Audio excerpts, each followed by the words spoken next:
Tęsiama rubrika Brokeris analizuoja Vilniaus miesto rajonus. Čia aš dalinuosi įžvalgomis apie Vilniaus miesto mikrorajonus. Praeitame video aš analizavau Šnipiškes, kurį gali rasti mano profilyje.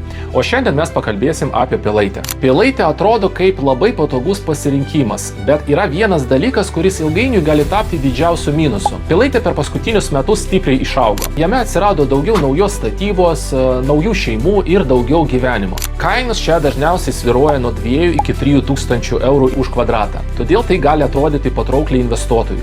Bet pagrindinė problema yra susisiekimas. Rytais ir vakarais prie išvažiavimo Pilaitė stringa. Neseniai buvo įvestas nemokamas parkavimas ir visos vietos buvo užimtos per 2 dienas. Ir tai aiškiai parodo, koks stiprus yra spaudimas infrastruktūrai. Tuo pačiu kalbama apie didelius projektus, svarstomi variantai Rail Baltica ar net metro sprendimų per šią kryptį.